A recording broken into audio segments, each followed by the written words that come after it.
So the recommendation, of the many that you recommended family separation. I recommended zero tolerance. Which includes family separation. The same as is with every U.S. citizen parent gets arrested when they're with a child.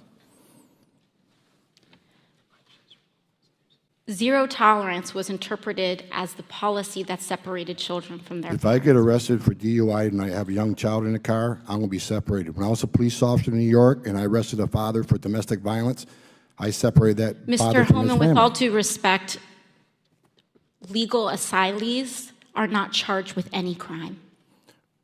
When you're into the country illegally, it's violation 8 United States Code 1325. Seeking asylum is legal. If you want to seek asylum and go through the port of entry, do it the legal way.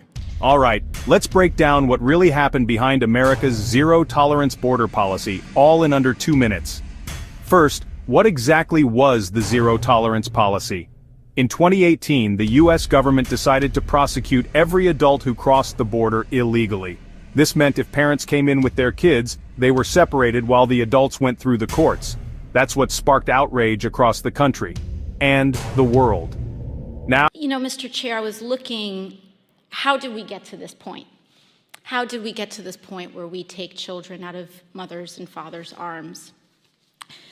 And, it dated back, family separation in the way that we have seen it, where we take children away from their parents without due process, began last year under Secretary Kirstjen Nielsen, but I had to dig further, and our staff dug further. But where did this start within the administration? She implemented it, and we found a memo. It dates back to April 23rd of 2018, where there was an official recommendation to, quote, pursue prosecution of all amenable adults who cross our border, quote, illegally, even though this applied to legal asylum seekers in practice, including those presenting with a family unit between ports of entry in coordination with DOJ. Here is the memo that I would like to submit to the congressional record. And so I looked at this memo, and it seems like this is the source of it. And it seems as though, Mr. Homan, that you are the author.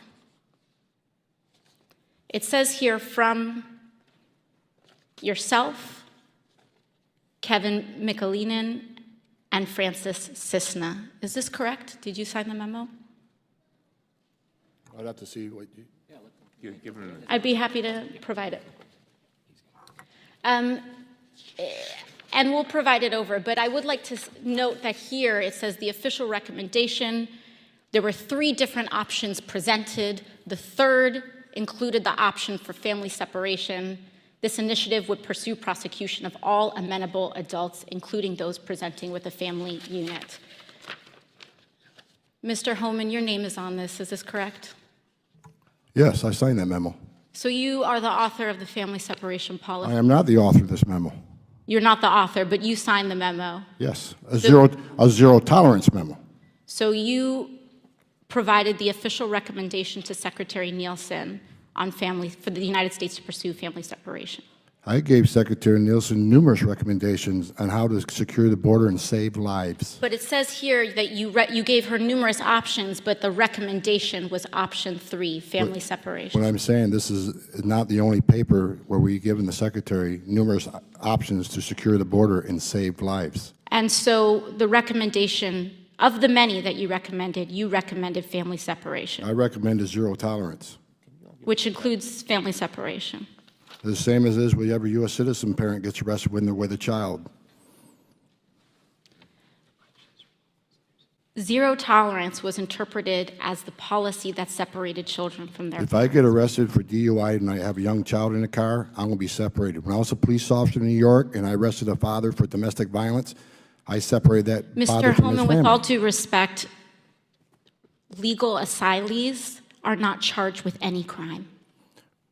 When you're into the country illegally, it's violation 8 United States Code 1325. Seeking asylum is legal. If you want to seek asylum and go through the port of entry, do it the legal way. The Attorney General of the United States has made that clear.